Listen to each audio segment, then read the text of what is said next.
The snow was coming down so hard I could barely see my own mailbox from the living room window. And that was when I heard the aggressive pounding on my front door that could only mean one thing: trouble. I set down my coffee mug and walked toward the entrance, already knowing this was going to be one of those encounters. Through the frosted glass panel beside the door, I could make out a figure bundled in what looked like enough winter gear to summit Everest, practically hammering away with both fists. When I pulled the door open, a blast of Arctic air hit me along with the indignant face of Brenda Patterson, president of the Anchorage Meadows Homeowners Association. "Mr. York," she said, her voice tight with that particular brand of self-righteousness I had come to know well over the past year living in this neighborhood. "We need to talk about your snow machine." I leaned against the doorframe, feeling the cold seep through my thermal shirt. "What about it?" "I'm commandeering it for HOA use during this emergency. The community needs it more than you do." She said it like she was delivering a royal decree, her chin lifted despite the snow accumulating on her ridiculous fur-lined hood. I blinked at her, wondering if I had heard correctly. Outside, the blizzard that had been forecasted for 3 days was now in full swing, dropping what the Weather Service predicted would be nearly 4 feet of snow on Anchorage, Alaska over the next 48 hours. It was February 2025, and this was shaping up to be one of the worst winter storms we had seen in years. "You want to commandeer my snow machine," I repeated slowly, making sure I understood what was happening. "That's correct. The HOA has determined that your Polaris should be used to check on elderly residents and ensure everyone has access to their mailboxes. It's in the Community Covenant, Section 12, Paragraph 4. All residents must contribute resources during emergencies for the common good." I had read the HOA covenant when I bought this house. I read everything carefully because of my job. That section refers to shared maintenance responsibilities and cost splitting for common areas. It doesn't give you the authority to take someone's personal property. Brenda's eyes narrowed, creating little wrinkles in her foundation that was far too orange for her skin tone. "I am the HOA president and I'm invoking emergency powers. Hand over the keys or I'll have you fined." "No." The single word hung in the freezing air between us. I watched her face go through several interesting color changes, from pale pink to deep red, despite the sub-zero temperature. "Excuse me." I said. "No, Brenda. You can't have my snow machine. I need it myself and you have no legal authority to take it." "I absolutely do have authority." "Do you know who I am?" "I've been president of this HOA for 6 years. I know every single rule and regulation, and I'm telling you right now that you will hand over those keys or face serious consequences." I felt a headache building behind my eyes. The answer is still no. "Now, if you'll excuse me, I have somewhere to be." I started to close the door, but she jammed her booted foot in the gap. "You're not dismissed. I'm not done talking to you." "Actually, you are. This is my property and I'm asking you to leave." "I will not leave until you give me what the community needs. Do you understand that there are elderly people who might need help? Mrs. Ferguson is 83 years old. What if she falls? What if she needs medication? Then you should call emergency services like everyone else would. The roads are impassable. Regular vehicles can't get through. Your snow machine is the only option in the neighborhood." I took a deep breath, trying to maintain my patience. "Brenda, I understand your concern for the neighbors, but I'm about to head out myself to check on people." "That's literally what I'll be doing for the next few hours." "Oh, really?" Her tone dripped with skepticism. "And what makes you qualified to do welfare checks? Are you a doctor, an EMT?" "I'm a state trooper." The words landed with the impact I had expected. Brenda's mouth opened, then closed, then opened again. For a moment she looked like a fish gasping on a dock. "You're a what?" "Alaska State Trooper. Sergeant Ethan York. I've lived here for 14 months, and I've been with the state troopers for 8 years. I didn't usually lead with my profession, preferring to keep my work life and home life separate, but clearly this situation called for it. Brenda recovered quickly, her face settling back into its default expression of haughty determination. "That doesn't matter. You live in this community, which means you follow HOA rules like everyone else. I don't care if you're a trooper or the governor himself. The Snowmachine stays in the community for community use. That's not how this works. It's exactly how this works. And if you refuse, I'll make sure the entire HOA board knows about your complete lack of community spirit. We'll fine you. We'll put a lien on your property, and we'll make your life here so difficult you'll wish you had just cooperated from the start." I straightened up, my patience officially exhausted. "Let me be very clear. You have no legal right to my personal property. If you continue to harass me about this, I'll file a police report for attempted theft and harassment. Now remove your foot from my door. You wouldn't dare. Try me." We stared at each other for a long moment, snow swirling around us in the dim morning light. Finally, Brenda pulled her foot back with an angry jerk. "This isn't over, Mr. York. Not by a long shot. You're going to regret crossing the HOA." She spun on her heel and stomped down my front steps, nearly slipping on the ice that had formed overnight. I closed the door and locked it, shaking my head. In all my years of dealing with difficult people in my line of work, from drunk drivers to domestic disputes to actual criminals, I had never encountered quite the same brand of entitled obstinance that came from an HOA president on a power trip. My phone buzzed in my pocket. It was dispatch, confirming what I already knew. All troopers were being called in for emergency duty during the blizzard. Multiple accidents on the highway, stranded motorists, and welfare checks on remote properties. It was going to be a long couple of days. I grabbed my gear from the bedroom. Tactical winter uniform, radio, service weapon, first aid kit, emergency supplies. My Snowmachine was already stocked with extra fuel, a tow rope, blankets, and a trauma kit. I had prepared for this storm the same way I prepared for everything else, thoroughly and in advance. 20 minutes later, I was suited up and heading to the garage. The Polaris was in perfect condition, maintained regularly and ready for exactly this kind of weather.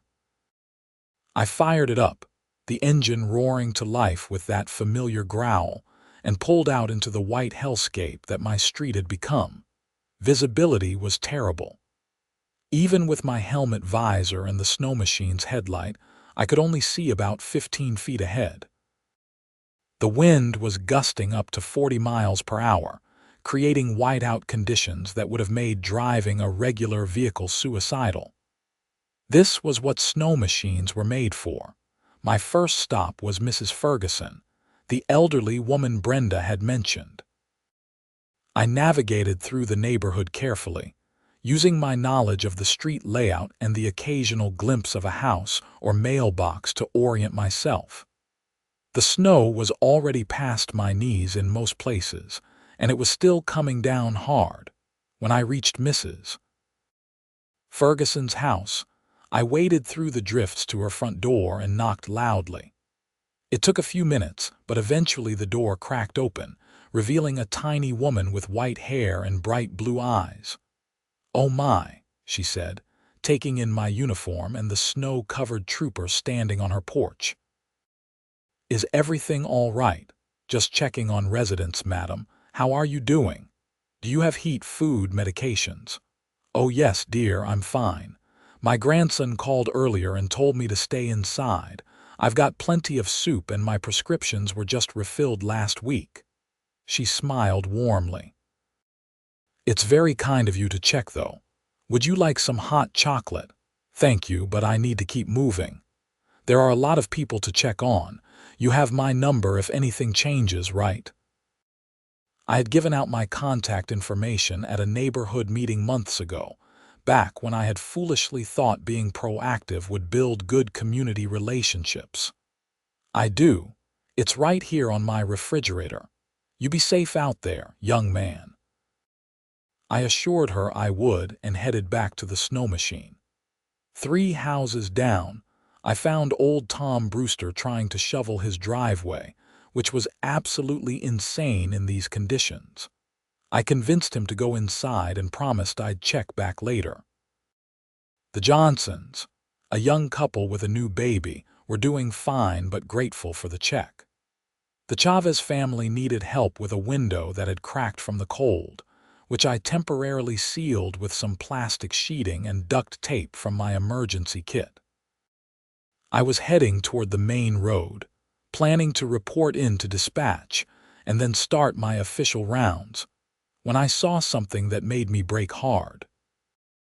A figure was in front of the neighborhood clubhouse, which was really just a converted ranch house that served as the HOA meeting space and community center. The figure was trying to open the garage attached to the building. I pulled up closer and realized it was Brenda. She was struggling with what looked like bolt cutters, attempting to break into the garage. My garage. Or rather, the garage I rented from the HOA as extra storage space because my house's garage was small. "What are you doing?" I called out over the wind, killing the engine and climbing off the Snowmachine. Brenda jumped, spinning around with the bolt cutters still in her hands. "Oh, you're back. That's my rental garage you're breaking into. This is HOA property. All property within the community falls under HOA jurisdiction during emergencies." I walked closer, the snow crunching under my boots. "Brenda, put down the bolt cutters. What you're doing is breaking and entering. I'm retrieving community resources that are being hoarded by an uncooperative resident. I don't keep my Snowmachine in there. It's in my home garage." Her face flushed again. "Well, I didn't know that, but it doesn't matter. I'm authorized to access any HOA property as needed. Not property that's privately rented. I pay $75 a month for that space. It's legally mine under a rental agreement. Breaking in is still a crime. You can't arrest me. I'm the HOA president." I had to laugh at that, a short bark of disbelief that was whipped away by the wind. "That's not how the law works. Being HOA president doesn't put you above it. I'm not breaking the law. I'm exercising my duties as elected representative of this community. You're attempting to commit burglary. There's a difference." I held out my hand. "Give me the bolt cutters." "No." "Brenda, don't make this difficult. You're the one making it difficult. If you had just done the right thing and contributed your Snowmachine to the community effort, none of this would be happening." I was about to respond when my radio crackled to life. Dispatch was reporting a multi-vehicle accident on the Glen Highway, with possible injuries and multiple people trapped. All available units were needed immediately. "I have to go," I told Brenda. "Put those bolt cutters down and go home. We'll talk about this later." "I'm not going anywhere. This is HOA business." I didn't have time for this. I pulled out my phone, took several photos of Brenda with the bolt cutters and the damaged lock on the garage door, and then climbed back on my Snowmachine. "Consider yourself documented and warned. If I find out you broke into that garage, you'll be charged. Now go home before you freeze to death out here." I didn't wait for her response. The accident on the highway took priority, and I had already wasted too much time dealing with HOA drama. I gunned the engine and headed toward the main road, navigation through the blizzard more by instinct than sight. The next 6 hours were a blur of emergency response. The accident on the Glen Highway involved 4 vehicles and 2 injuries. neither life-threatening but both requiring immediate medical attention. Getting an ambulance through took coordination between multiple agencies, and I ended up transporting one of the victims on my Snowmachine to a point where the ambulance could reach us. After that came a series of welfare checks on remote properties outside of town, stranded motorists who needed help, and one idiot who had decided to go ice fishing in the middle of a blizzard and couldn't find his way back to shore. By the time I finally headed back toward my neighborhood, it was nearly dark and I was exhausted. The snow had not let up. If anything, it had intensified. Accumulation was already past 3 feet in most places, with drifts reaching 6 or 7 feet in areas where the wind had piled it up. This was the kind of storm that would be talked about for years. When I finally pulled into my driveway, I noticed something immediately wrong. My garage door was open. Not all the way, but enough that snow had blown inside, and I knew with absolute certainty that I had closed it before leaving. I parked the Snowmachine and approached carefully, hand on my weapon. The interior of the garage was dark and cold, lit only by the ambient light from the street and the reflection of snow. But it was immediately obvious what had happened. Someone had ransacked the place. Storage boxes were torn open, their contents scattered across the concrete floor. Tools that had been neatly organized on my pegboard were now in piles. My workbench had been cleared by someone sweeping everything off onto the floor. And in the middle of it all, spray painted in large orange letters on the garage floor, were the words, "HOA rules are mandatory." I stood there for a long moment, letting the cold air wash over my face, trying to process the sheer audacity of what I was looking at. Then I pulled out my phone and started documenting everything. Photos from multiple angles, close-ups of the damage, the spray paint message, the forced entry point where someone had pried open the side door that led into the garage from the outside. When I was done, I called it in. Not to dispatch, but directly to my sergeant, Marcus Chen, who I knew was working the command post for the storm response. "York, please tell me you're not calling with more problems," he answered, sounding as tired as I felt. "Wish I could, Sarge. I've got a breaking and entering at my residence." "Vandalism too." There was a pause. "Are you secure? Do you need backup?" "I'm secure. Whoever did it is long gone, but I need to file an official report because I know who's responsible." "Who?" "My HOA president." Another pause, longer this time. "You're what?" I explained the situation, from Brenda's demand for my Snowmachine this morning to finding her with bolt cutters at my rental garage, and now this. When I finished, Marcus let out a long sigh. "This is the weirdest call I've taken all day, and I've dealt with the ice fishing moron." "You're sure it's her?" 99%. The spray paint message directly references HOA rules. She's the only one who knew I refused her demand this morning, and she was already trying to break into my other garage earlier. "All right. Document everything you can. I'll send someone over when we have units available, but with the storm, it might not be until tomorrow." "Understood. I'm more concerned about what else she might do." "You think she'll escalate?" I looked at the spray-painted message at the deliberate destruction of my property. "Yeah, I do. She's not rational about this. She genuinely believes being HOA president gives her some kind of authority over everyone and everything." "Okay, stay safe. Call immediately if anything else happens. And York, maybe look for a new place to live when this is over." I appreciated the sentiment, but I wasn't being driven out of my home by an HOA tyrant. I ended the call and spent the next hour cleaning up what I could, securing the side door with boards and screws, and moving anything valuable into the house. The spray paint would have to wait, but at least my garage was no longer an open invitation to the storm. Inside the house, I made coffee and sat down at my kitchen table with my laptop, pulling up the HOA covenant and bylaws that I had saved as PDFs when I bought the property. I read through them carefully, taking notes, looking for anything that might give Brenda even the slightest leg to stand on. There was nothing. The emergency provision she had cited was about shared maintenance costs for common areas like the community entrance landscaping and the clubhouse. There was absolutely no clause giving the HOA president authority to commandeer private property, enter private garages, or vandalize resident homes. What there was, however, was a section about the removal of board members for misconduct. It required a petition signed by at least 30% of the homeowners and a special vote at a community meeting.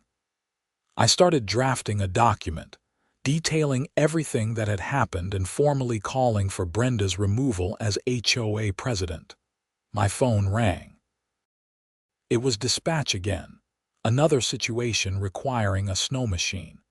A family with a sick child needed to get to the hospital, but the roads were completely impassable in their area. I was the closest unit with the necessary equipment. I grabbed my gear and headed back out into the storm. The sick child turned out to be a 7-year-old with a severe asthma attack, her inhaler empty and her breathing labored. I transported her and her mother through the blizzard to a point where an ambulance could meet us, the mother crying and thanking me the entire time. The girl would be fine, the EMTs assured us, but it had been close. By the time I got home again, it was past midnight. I was running on fumes, exhaustion pulling at every muscle. But when I turned onto my street, I saw something that sent a jolt of adrenaline through my system. There were lights on at several houses, and people were standing outside despite the ungodly hour and the still falling snow. I pulled up to the nearest group and recognized my neighbor, Dave Martinez. "Dave, what's going on?" He looked relieved to see me. "Thank God you're here. Brenda's been going door to door with some kind of petition. She's saying you're dangerous, that you threatened her, and that you're refusing to help the community during an emergency. She wants everyone to sign something demanding you leave the neighborhood." I felt a cold rage settle in my chest, colder than the blizzard around us. "Where is she now?" "She left about 10 minutes ago. Said she was going to the Hendersons' house next." He hesitated. "Ethan, nobody's signing it. We all know Brenda's crazy." Half the people she talked to told her to leave them alone, and Mrs. Ferguson actually yelled at her, which was pretty funny to watch. "But Brenda's saying some serious stuff, accusing you of all kinds of things." "What things specifically?" "That you've been using your position as a trooper to intimidate her, that you refuse to help elderly residents during the storm, that you're violating HOA rules and making the neighborhood unsafe." Dave shook his head. "It's all garbage. We've all seen you out helping people today. Tom Brewster told everyone how you probably saved his life by stopping him from shoveling. The Chavez family is telling anyone who'll listen about how you fixed their window. Nobody believes her. That was something, at least. Thanks for letting me know. Go back inside where it's warm." "Are you going to do something about her?" "Yeah, I am." I found Brenda 3 houses down, standing on the Hendersons' porch and gesturing wildly while James Henderson stood in his doorway looking distinctly uncomfortable. I parked the snow machine at the curb and walked up the driveway. "Brenda." She spun around, her face twisting into an expression of triumph. "There he is, the man who's endangering this entire community with his selfish refusal to follow the rules." "James, could you give us a minute?" I asked. The Henderson family patriarch looked grateful for the excuse. "Sure thing, Ethan. Brenda, I'm not interested in signing anything. Good night." He closed the door firmly. I turned to Brenda, keeping my voice level and professional. "We need to talk, now. I have nothing to say to you except that you need to leave this community." Your presence here is disruptive and dangerous. You vandalized my garage. I did no such thing. I have photos of you attempting to break into my rental garage with bolt cutters.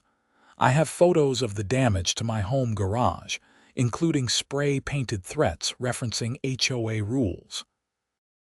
And now you're going door to door in the middle of a blizzard, spreading lies about me to my neighbors. They're not lies. You did threaten me. You did refuse to contribute to the community good. You did use your position to intimidate me. None of that is true, and you know it. She stepped closer, her face illuminated by the porch light, and I could see something unstable in her eyes. This wasn't just power-hungry behavior anymore.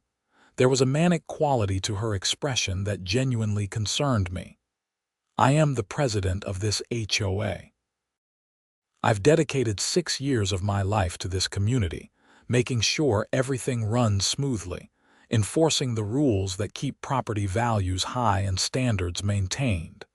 And then you come along, thinking you're special, thinking you're above it all because you wear a badge. Well, you're not special. You're just another resident who needs to follow the rules like everyone else. I do follow the rules. What I don't do is let you steal my property or vandalize my home. Everything in this community belongs to the community. That's what an HOA is. We're a collective, and you need to contribute your fair share. That's not how any of this works, Brenda. You don't own my snow machine. You don't own my garage. You don't own me. I own this neighborhood. The words hung in the frigid air, and I realized that was the core of it. Brenda genuinely believed she owned the neighborhood, that being HOA president meant being a feudal lord with absolute power over her domain. It would have been almost sad if she hadn't just committed multiple crimes against me. You need to go home, I said quietly. Right now. This harassment stops immediately or I'm arresting you. You can't arrest me. Yes, I can. For vandalism, breaking and entering, harassment, and defamation, I have evidence for all of it. You wouldn't dare. Do you know what kind of scandal that would be? A state trooper arresting a respected community leader during an emergency. The press would have a field day. Try me. We stared at each other, and something in my expression must have finally gotten through because Brenda took a step back. But the manic light in her eyes didn't fade. This isn't over, she said, echoing her words from this morning. I'll have your job. I'll have your house. I'll make sure everyone knows what kind of person you really are. She pushed past me and disappeared into the blizzard, heading in the direction of her own house on the next street over. I stood there for a moment, watching her go, and knew with absolute certainty that this situation was going to get worse before it got better. I was right. I just didn't know how much worse it would get. The next morning, the blizzard had finally begun to ease. Still snowing heavily, but the wind had died down and visibility had improved to maybe 50 feet. I had managed to get 4 hours of sleep before dispatch called again with another emergency, this one involving a roof collapse at a house on the outskirts of town. By the time I dealt with that situation and made my way back to the neighborhood, it was nearly noon. The scene that greeted me was surreal. There were news vans parked on the main road. Actual news vans from Anchorage stations. Their satellite dishes covered in snow, but their cameras very much operational. And standing in front of them, perfectly positioned with the snow-covered neighborhood entrance sign behind her, was Brenda Patterson giving an interview. I parked the snow machine and walked over, catching the tail end of her statement. Refused to help his own neighbors in their time of need. This is a man entrusted with public safety, yet he won't even contribute his personal resources to check on elderly residents during a life-threatening blizzard. It raises serious questions about his fitness for duty. The reporter, a young woman I recognized from the local evening news, looked sympathetic. And you said he threatened you when you asked for help. He absolutely did. He was aggressive and intimidating, using his position as a state trooper to frighten me when I was simply trying to fulfill my duties as HOA president. I had heard enough. I walked into the frame, and the reporter's eyes widened when she saw my uniform. "Sergeant York," I said, extending my hand to the reporter. "I'm the trooper she's talking about. Would you like to hear my side of the story?" Brenda's face went pale, then red. "You have no right to interrupt this interview." "Actually, since you're making defamatory statements about me on camera, I have every right to respond." I turned to the reporter. "What has she told you?" The reporter, whose name tag read Jessica Lang, looked between us uncertainly. "Miss Patterson says you refused to help check on residents during the blizzard, and that you threatened her when she asked to use your snow machine. Did she mention that I'm an Alaska State Trooper currently on active duty for emergency response to this storm? Or that I've spent the last 30 hours doing welfare checks, transporting injured people, and responding to emergencies? She said you were using your position to avoid helping the community." I pulled out my phone and opened my photos. "Here's documentation of some of what I've done in the last day and a half." Mrs. Ferguson, the elderly woman Miss Patterson claimed to be concerned about, I checked on her yesterday morning. She's fine. Old Tom Brewster, who I stopped from shoveling in dangerous conditions. The Chavez family, whose window I repaired. The 7-year-old with the asthma attack I transported to an ambulance at midnight. The multi-vehicle accident victims. The stranded motorists. Should I go on? Jessica Lang was now looking at Brenda with considerably less sympathy. "Miss Patterson, it sounds like Sergeant York has been actively helping people." "That's his job," Brenda snapped. "I'm talking about helping his own community, his neighbors." "My neighbors are part of my job," I said calmly, "and I've been helping them." "What Miss Patterson isn't telling you is that she demanded I give her my personal snow machine, threatened to fine me when I refused, attempted to break into my garage with bolt cutters, and then vandalized my property when I still wouldn't comply with her illegal demands." "That's a lie," Brenda said shrilly. "He's lying." I showed Jessica the photos on my phone. Brenda with the bolt cutters, the damaged lock, the vandalized garage with its spray-painted message. I have an official police report filed about the vandalism, and I have witness testimony about Miss Patterson's harassment campaign last night, where she went door to door trying to get neighbors to sign a petition to force me out of the community.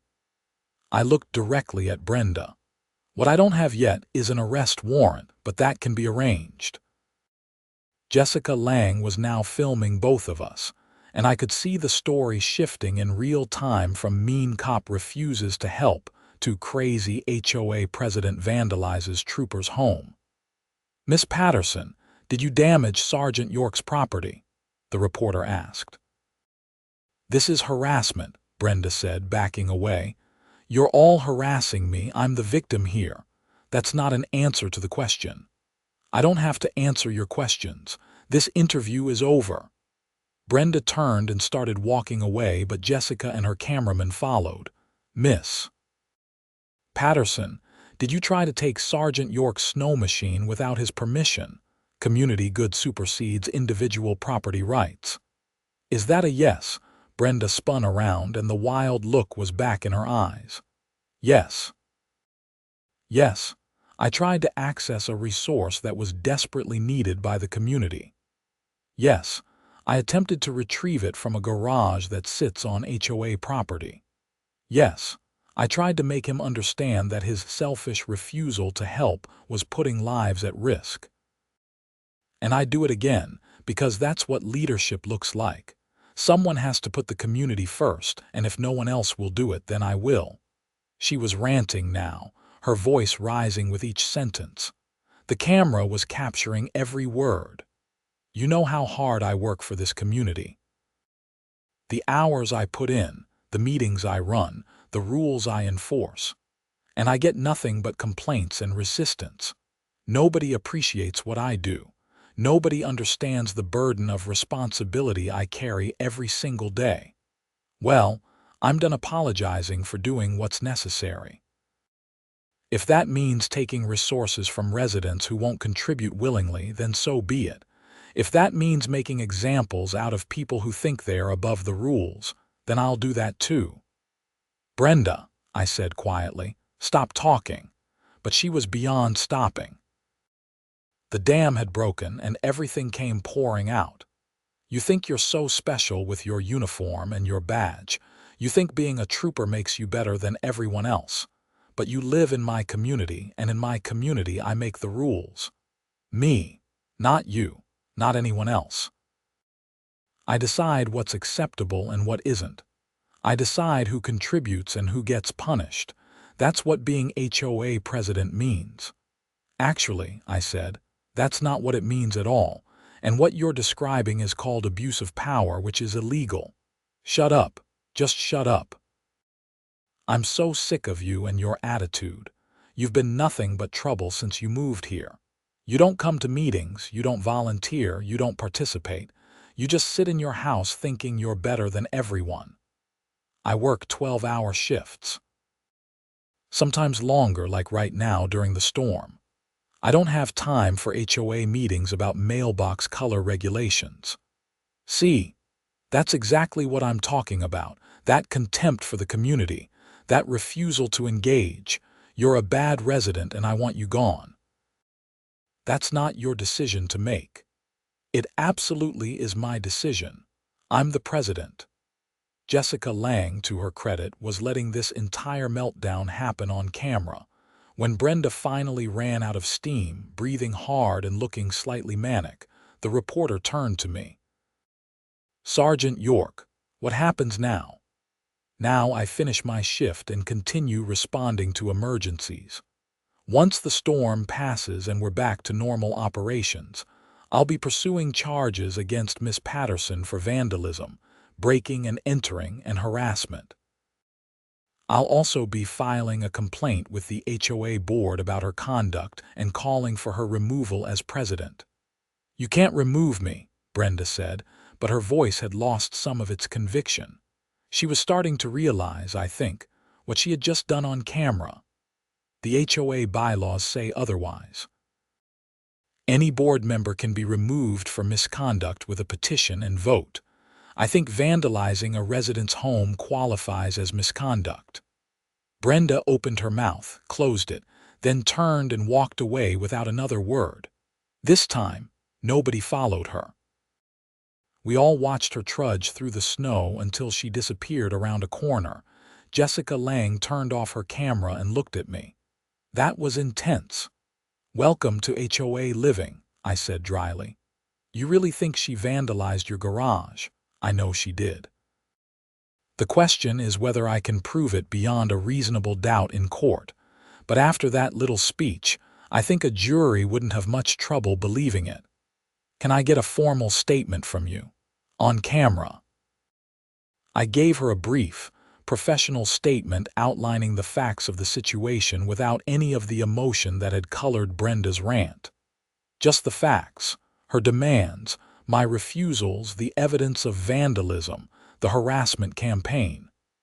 When I was done, Jessica thanked me and packed up her equipment. This is going to be our lead story tonight, she said. Crazy HOA president versus state trooper during blizzard. It's got everything. Great, I muttered. Just what I need. More attention. But I knew the attention might actually help. Public pressure could force the HOA board to take action against Brenda, and it would make my case stronger if charges were eventually filed. Sometimes sunlight was the best disinfectant. The rest of the day passed in a blur of emergency calls and welfare checks. The storm was finally winding down, though we still had another 12 hours of snow ahead of us. Final accumulation would be close to 4 feet, with drifts up to 8 feet in some areas. It was definitely going to be one for the record books. By evening, When I finally made it home for what I hoped would be an actual night's sleep, I found a cluster of neighbors waiting outside my house. Dave Martinez, the Johnsons, Mrs. Ferguson, Tom Brewster, and at least a dozen others. "We saw the news," Dave said. "Jessica Lang's story aired an hour ago. Ethan, it was brutal." Brenda came off looking completely unhinged. Mrs. Ferguson stepped forward, her elderly face set in determined lines. "We've printed out the petition for her removal. We already have 40 signatures, which is well over the 30% required. We're calling for an emergency HOA meeting in 3 days, once the storm has passed." I looked at the papers she was holding, covered in signatures and statements. "You didn't have to do this." "Yes, we did," Tom Brewster said firmly. "Brenda's been a tyrant for years, but most of us just went along with it because it was easier than fighting her. We didn't want to deal with the fines and harassment. But what she did to you, trying to steal your property and then vandalizing your home, that crosses every line there is. And her rant on camera made it clear she's not fit to lead anything. She's probably going to fight this," I warned them. "Let her fight," Mrs. Ferguson said with surprising steel in her voice. "We're done being intimidated." The meeting 3 days later was standing room only. Every single resident of Anchorage Meadows who could make it showed up, packing the community clubhouse to capacity. The other board members, who I had rarely interacted with, sat at the front table looking uncomfortable. Brenda sat at the center, her face stony and her arms crossed. Dave Martinez, as the resident who had submitted the petition, stood up to read the charges. "We, the undersigned residents of Anchorage Meadows, call for the immediate removal of Brenda Patterson as HOA president based on the following misconduct: attempted theft of private property, breaking and entering, vandalism, harassment of residents, defamation, and abuse of power." He detailed each incident, backed up by witness statements and the photos I had provided. When he finished, the vice president, a mild-mannered accountant named Richard Hoffman, asked Brenda if she wanted to respond. She stood up slowly, and for a moment I thought she might actually apologize or show some contrition. But then she spoke. "Everything I did was for this community. Every single action was taken with the best interests of the neighborhood in mind. If you remove me, you're telling everyone that following the rules doesn't matter, that community standards don't matter, that anyone can just do whatever they want without consequences. Is that the kind of neighborhood you want to live in?" "We want to live in a neighborhood where the president doesn't vandalize our homes," someone called out. "I did not vandalize anything. That's a lie spread by someone who wants to discredit me." "We saw the news," another voice said. "You literally admitted to trying to take his snow machine." "That was taken out of context." "There's no context where breaking into someone's garage is okay." The meeting devolved into shouting for a few minutes until Richard banged a gavel and called for order. "We're going to take a vote. All in favor of removing Brenda Patterson as HOA president, raise your hand." A forest of hands went up. I counted quickly and estimated at least 80% of the residents present voted in favor. Only a handful abstained, and exactly 2 people voted against removal. "The motion passes," Richard said. "Brenda, you're removed from your position effective immediately. Please turn over all HOA documents, keys, and access codes to me by tomorrow morning." Brenda's face went through several color changes. "This is illegal. You can't do this. It's in the bylaws." Section 8, Paragraph 2. A board member can be removed by majority vote if a petition with sufficient signatures is presented. I'll sue all of you." "That's your right," Richard said calmly, "but you're still removed." Brenda grabbed her coat and purse, knocking over her chair in the process. "You're all going to regret this." This neighborhood is going to fall apart without me. The property values will plummet. Everything will turn to chaos, and it will be all your fault." She stormed out, slamming the door so hard the windows rattled. The room was silent for a moment, then someone started clapping. Within seconds, the entire room had erupted in applause. I thought that was the end of it. I was wrong. 2 days later, I was back on regular duty, the storm cleanup well underway. The city was slowly digging itself out, roads were being cleared, and life was returning to normal. I was in my patrol car, parked on the side of the Glen Highway running radar, when I got a call from Dave Martinez. "Ethan, you need to get home, right now." The urgency in his voice sent alarm bells ringing. "What's wrong?" "It's Brenda. She's at your house with some kind of moving truck. She's telling people you're being evicted for HOA violations, and she's trying to remove your stuff." I hit the lights and siren, radioing in to dispatch that I had an emergency at my residence. The drive back to Anchorage Meadows took 15 minutes that felt like hours. When I pulled onto my street, I saw exactly what Dave had described. A moving truck was parked in my driveway. The front door of my house was open, and Brenda Patterson was directing 2 men who were carrying my couch out toward the truck. I parked the cruiser at an angle, blocking the truck's exit, and got out. "Everyone stop right now." The 2 movers froze, looking confused. They were both large guys, probably in their 40s, wearing jackets with a company logo on them. "What's going on here?" I asked, though I already knew. One of the movers spoke up. "We got hired to clear out this property for an eviction. Lady said she's the landlord. I'm not renting. I own this house. And that woman is not the landlord. She's my former HOA president who was just removed from office for harassment and vandalism." The mover looked at Brenda. "You said you owned the property." "The HOA owns all properties in the community," Brenda said. "He's in violation of multiple covenants, and we're exercising our right to remove him." "That's completely false," I said. "I own this house free and clear. I have the deed. The HOA has no ownership interest whatsoever." The movers were now backing away from the couch they had been carrying. "Look, man, we don't want any trouble. We just took the job." "I understand. Put my couch back exactly where you found it, then leave. You're not going to be paid for this, and if anything is damaged or missing, I'll be pressing charges." "You'll be paid," Brenda said shrilly. "I'll pay you double if you finish the job." "Madam, we're not getting in the middle of this," the other mover said. "This sounds like a civil dispute, and we're not lawyers. We're out." They carried my couch back inside, grabbed their equipment from the truck, and drove away in a separate vehicle, leaving the rental moving truck behind. I turned to Brenda. "Breaking and entering. Again. Attempted theft. Again. How many times are you going to commit crimes against me before you understand that you don't have the power you think you have? This is my community. You don't belong here. I'm calling the police. Real police this time, not just me warning you."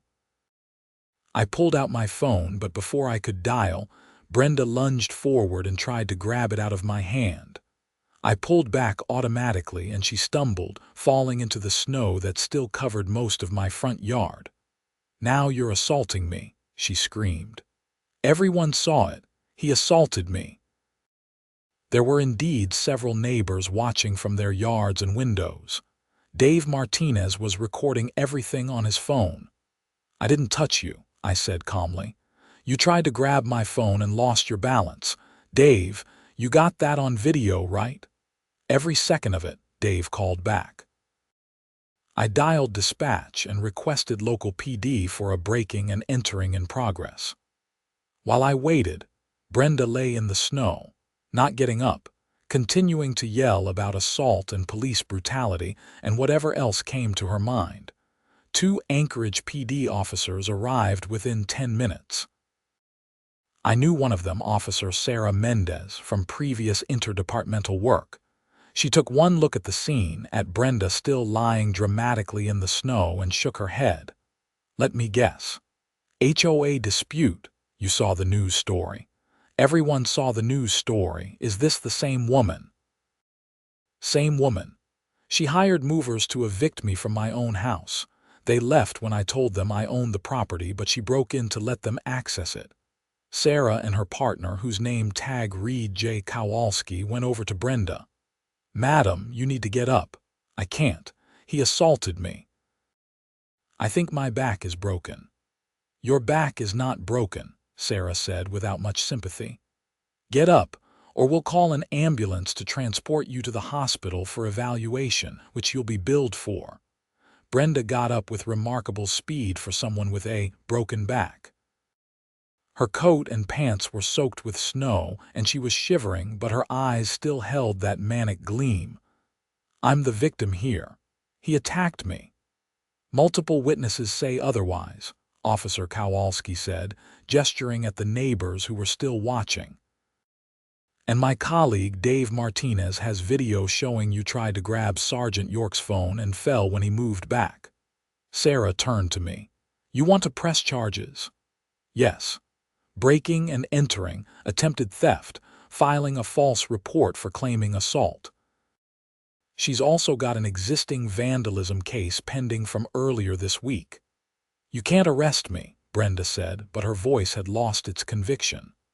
Madam, turn around and put your hands behind your back. No, I'm not doing that. I'm a respected member of this community. You can't treat me like a criminal. You committed crimes. That makes you a criminal. Now we can do this easy or hard, but you're being arrested. Brenda tried to run. It was almost comical, watching her attempt to sprint through 2 feet of snow in the wrong kind of boots. She made it about 10 feet before Officer Kowalski caught up with her and guided her to the ground, cuffing her hands behind her back. The entire time, she was screaming about rights violations and police brutality and lawsuits. The neighbors watched in a mixture of shock and satisfaction. Mrs. Ferguson was actually smiling. Sarah came over to take my formal statement while her partner put Brenda in the back of their cruiser. I gave her everything. The timeline of events, the evidence I had collected, the witness names, and the video Dave had just recorded. This is going to be an interesting case, Sarah said. We don't get many HOA presidents arrested. First time for everything. After the police left with Brenda, I spent an hour walking through my house making sure nothing was missing or damaged. The movers had only gotten as far as the living room before I arrived, and everything seemed to be accounted for.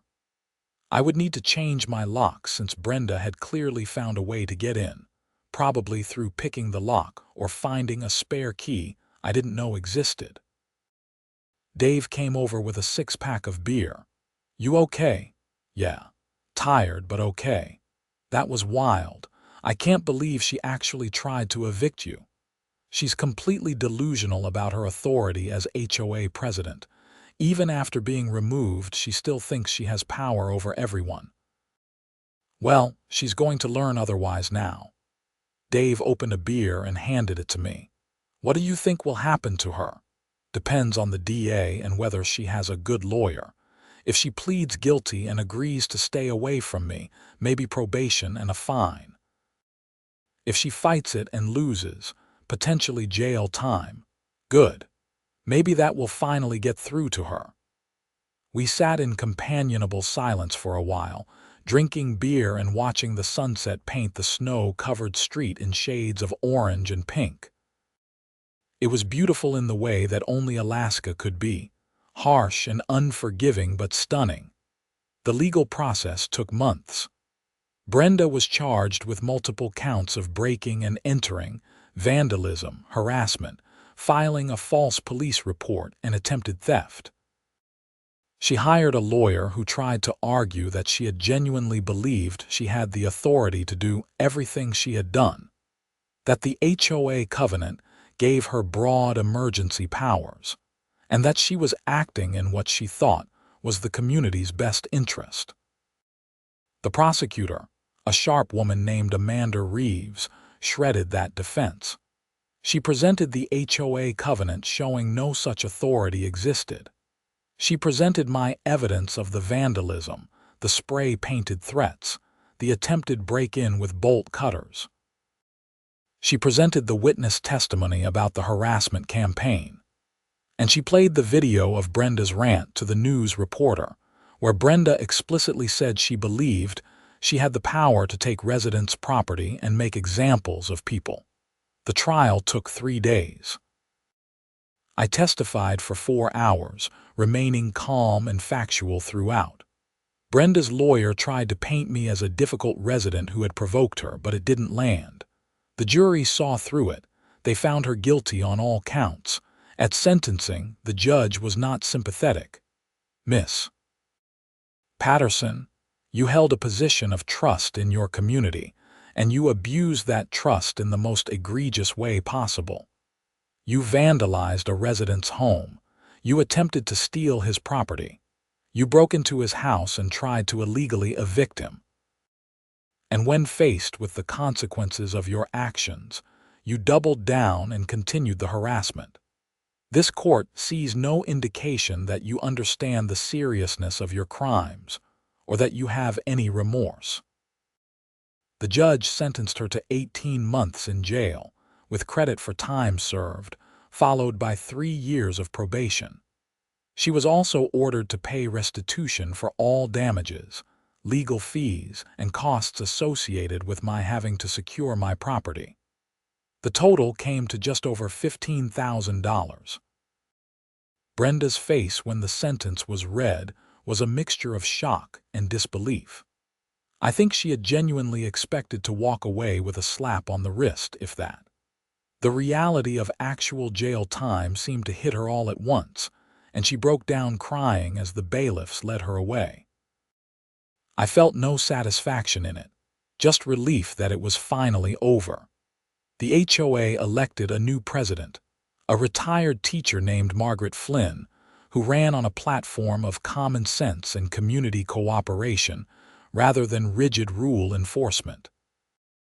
One of her first acts was to review all the existing HOA rules and eliminate the ones that were overly restrictive or served no practical purpose.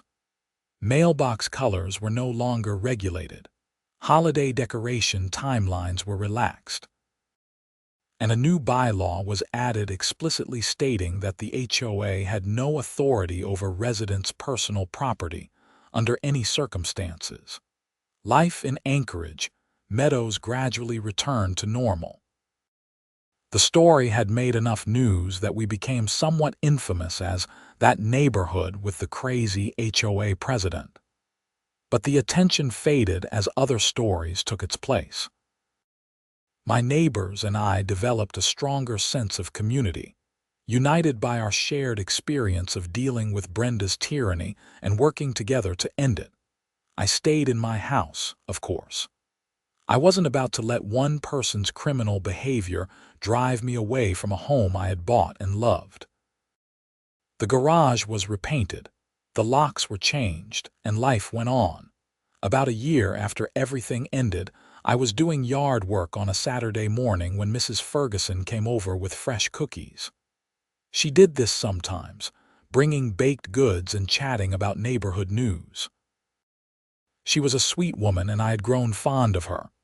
"I heard something interesting yesterday," she said, handing me a cookie that was still warm. "Brenda got out on parole after 9 months. Did she?" "Yes, and apparently she moved to Fairbanks. Her ex-husband lives up there and she's staying with him while she completes her probation." Mrs. Ferguson smiled. "Good riddance if you ask me. I hope she learned something from all this. Maybe, or maybe she'll just find a new neighborhood to terrorize." She patted my arm. "But that's not our problem anymore.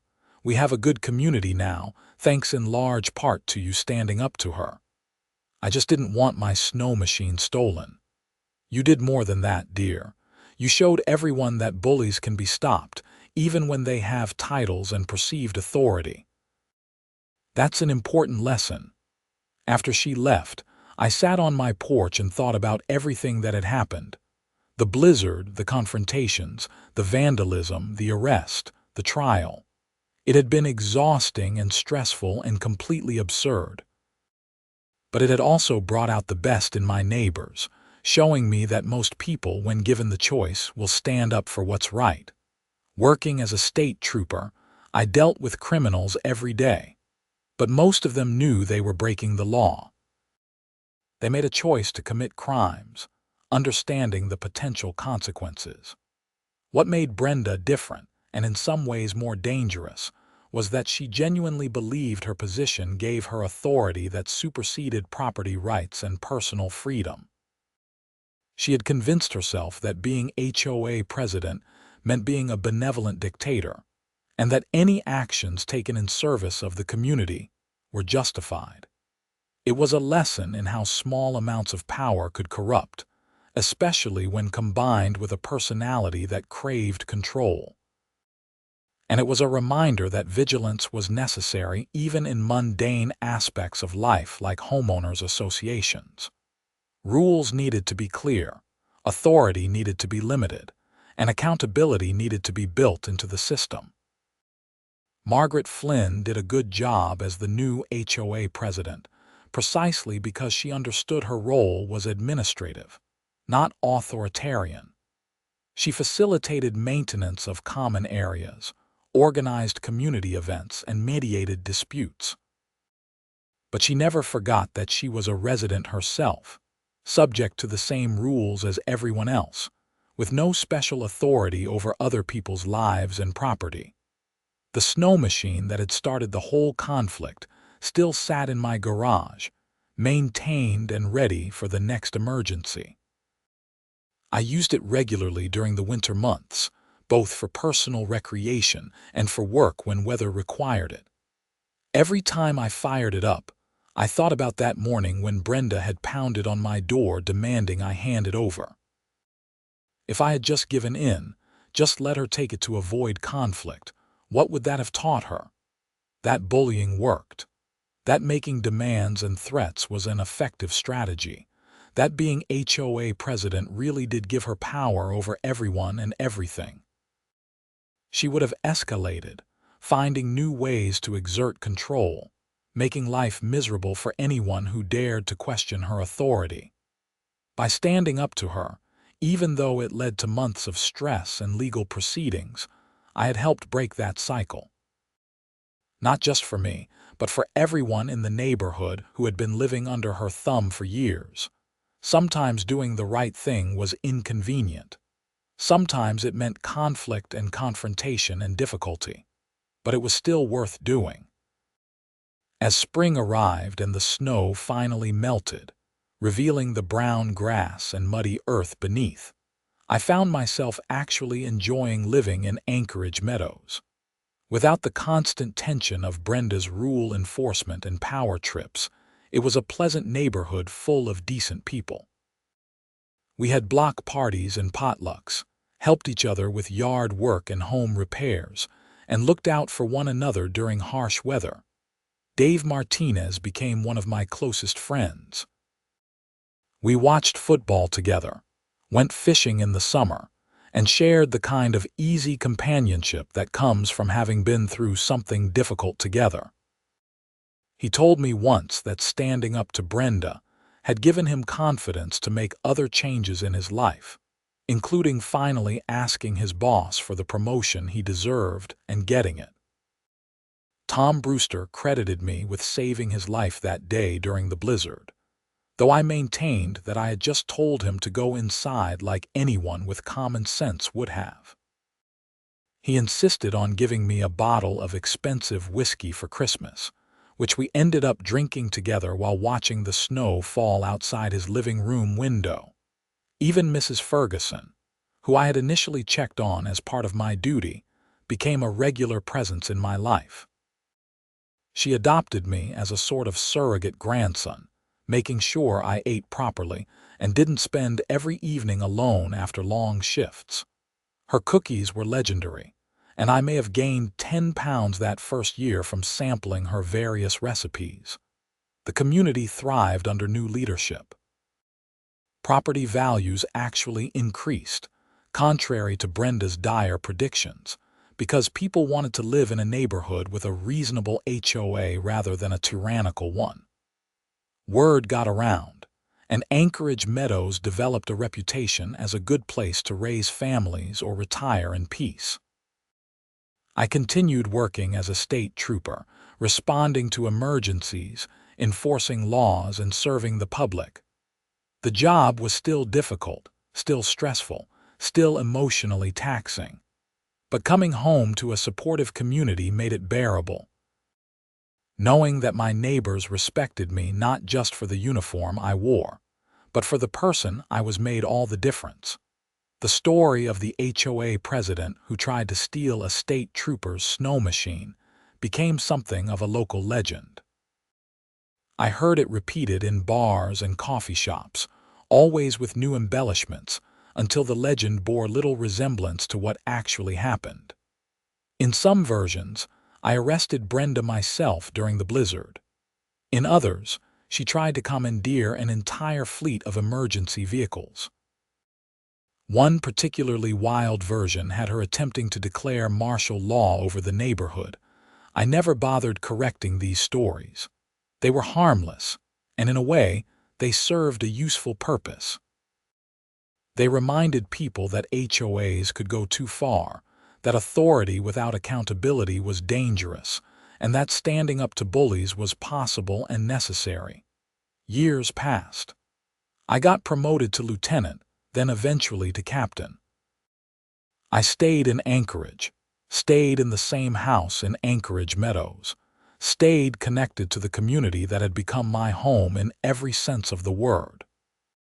The blizzard that had started everything became just another Alaska winter story, memorable but not unique in a state where extreme weather was a fact of life.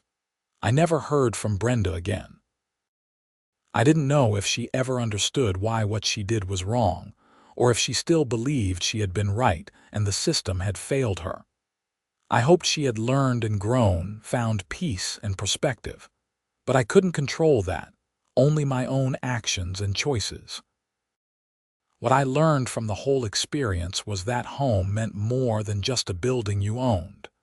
It meant community, neighbors who looked out for each other, shared values of respect and decency. It meant standing up for what was right even when it was difficult. And it meant understanding that real leadership came from service, not control.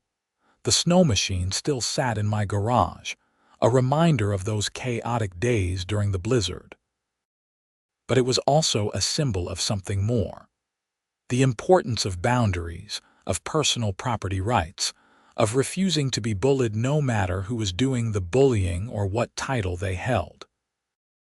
Every winter, when the first big snow fell and I fired up the Polaris to clear my driveway or help a neighbor or respond to an emergency, I thought about Brenda's face when she demanded I hand it over. I thought about how that single moment had spiraled into months of conflict and eventually justice.